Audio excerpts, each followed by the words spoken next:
Dan berikut pemirsa adalah beberapa agenda ekonomi global di awal pekan ini. Di antaranya pemirsa ada libur dari Malaysia dan juga libur dari Thailand.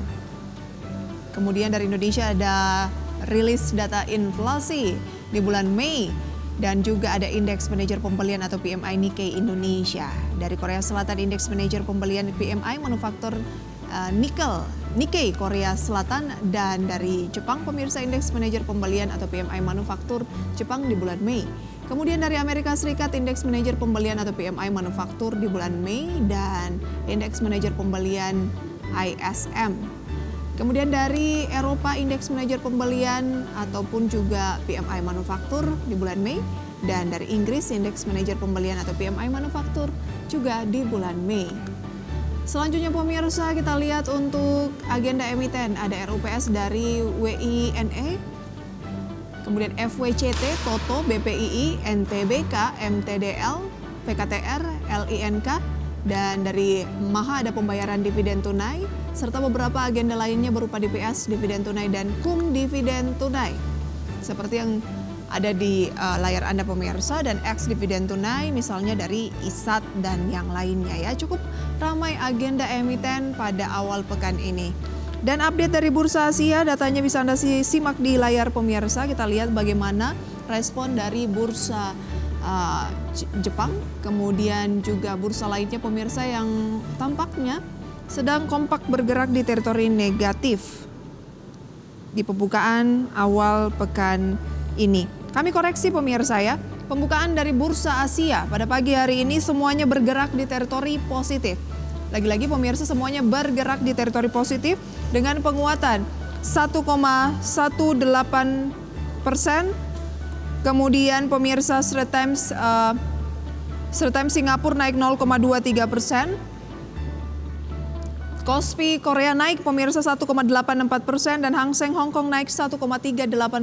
Jadi tiga indeks utama Jepang, kemudian Korea Selatan, Hang Seng pemirsa membukukan kenaikan di atas 1%, kecuali Straits Times Singapura yang naik tapi nggak terlalu signifikan 0,23% pemirsa ya. Untuk membahas mengenai peluang indeks harga saham gabungan, peluang investasi pasar modal mengawali bulan Juni ini seperti apa, mengingat pada akhir pekan lalu pemirsa, indeks harga saham gabungan itu menyentuh level terendah di bulan Mei. Kita sudah terhubung bersama dengan Mas Eza Ridho Ibnu Tama, Head of Technical Analysis dan Putri Sekuritas. Selamat pagi Mas Eza. Selamat pagi. Thank you sudah join pada pagi hari ini. Bagaimana hawa-hawanya memasuki bulan Juni ini? Akankah lebih positif atau bagaimana? Mengingat indeks harga saham gabungan pada akhir pekan lalu ini menyentuh level terendah di bulan Mei, bahkan kalau nggak salah terendah 3 bulan terakhir. Memang itu benar, tapi meskipun ISG itu breakout dari supportnya kita di 6.984. Kita masih hopeful, ISG masih akan di dalam sideways trendnya pada saat ini. Dan memang kalau kita lihat dari major sideways trend, mungkin dari awal di akhir November tahun lalu, memang ISG itu di dalam trend range di sekitar 6.920 sampai 7.380. 6.920 sampai 7.380. 7.380 itu adalah ranging ya untuk indeks harga saham gabungan. Pergerakannya juga masih ranging saat ini di level itu ya menurut Anda? Betul. Oke, apa yang menjadi alasan utama? Kalau kita lihat dari Bursa Amerika Serikat sepanjang bulan Mei itu rata-rata mengalami penguatan di atas 4%. Ya, untuk S&P 500 ini misalnya naik 4,8%, Nasdaq naik 6,9%, Dow Jones naik 2,4%, bahkan Dow Jones sempat ke 40.000 level tertinggi sepanjang masa, Nasdaq juga demikian. Tapi indeks harga saham gabungan di bulan Mei justru mengalami koreksi 2,5% berbalik dengan Bursa Amerika Serikat. Bagaimana Anda menerjemahkan hal ini? Ya, kita harus liatin these are two separate entities juga. Kalau kita liatin dari satu sisi currency-nya rupiah itu semakin ke semester kedua itu semakin Turun. turun, mengalami depresiasi.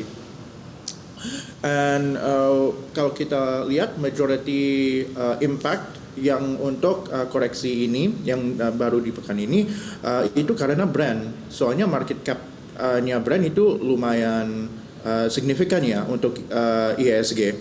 Dan kalau kita liatin kan setelah suspensinya udah dibuka, brand udah masuk ke full call auction. Ya ini menjadi salah satu pemicu untuk investor buangin banyak banyak brand. And this has very bearish implications untuk ISG. Oke, karena faktor dari emiten brand ya yang masuk dalam pemantauan, kemudian setelah dibuka kembali sahamnya auto reject bawah, bahkan hampir 10% dalam 2 hari terakhir, 10% di satu harinya, kemudian 2 hari berikutnya hampir 10% lagi. Jadi itu yang membuat indeks harga saham gabungan juga tidak terelakkan ya, pasti turun cukup dalam karena brand ini market cap-nya sangat tinggi, paling tinggi ya, melampaui BCA di Bursa Efek Indonesia.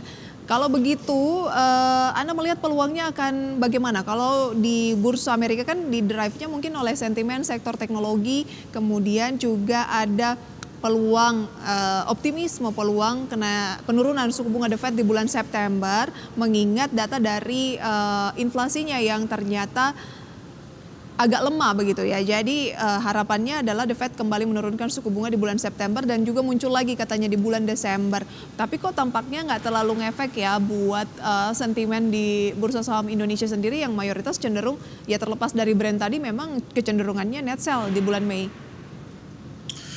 Jadi kalau kita lihat dari sisi kita lihatin dari sisi makroekonomiknya Indonesia, kita sepertinya udah nggak ngikutin kebijakan The Fed. Kayaknya Bank Indonesia akan lihatin situasinya di negaranya kita dan lihatin kondisinya juga untuk kasih kebijakan whether they're hawkish or dovish. Meskipun ya it's unlikely, tapi jika the Fed turunin suku bunganya mereka in the next FOMC meeting, kemungkinan ya Bank Indonesia ya masih bertahan di level saat ini di 6,25%. Oke, jadi Anda melihat bahwa secara keseluruhan sentimen ketidakpastian global khususnya soal The Fed ini sudah tidak terlalu yang menjadi hal utama atau sentimen utama untuk market Indonesia saat ini, lebih ke domestiknya sendiri. Correct. Dan International Monetary Fund dan World Bank juga kasih rekomendasi untuk setiap central bank di negara masing-masing untuk fokus di kondisi makroekonominya di negara masing-masing aja, harus liatin, harus sesuaiin. Baik, dengan kondisi seperti ini bagaimana peluang di bulan Juni?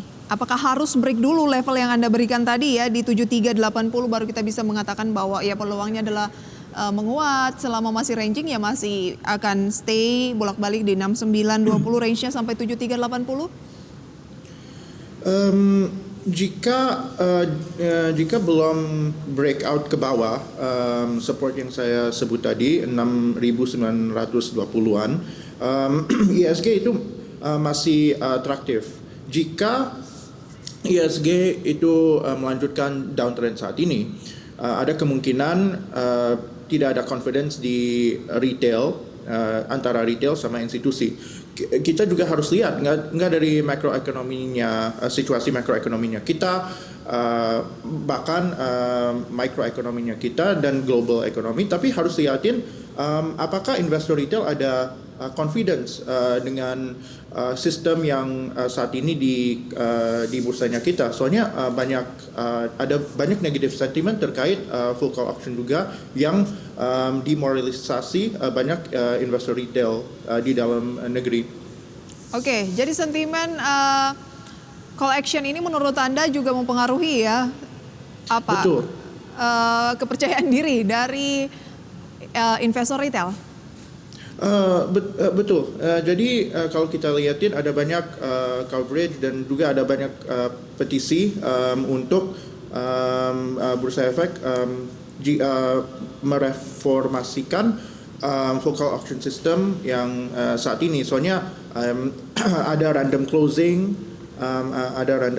dan juga bid and offer-nya itu tertutup yang tertentu yang bisa bikinin lebih tidak sejauh mana menurut Anda ini akan memberikan sentimen yang kurang bagus? Karena kan memang banyak juga ya dari para trader yang merespon negatif soal call action ini.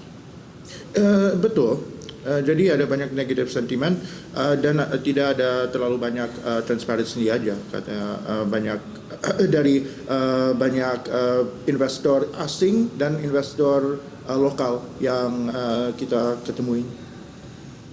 Baik, dampaknya ke emiten akan bagaimana menurut Anda, Mas Eza?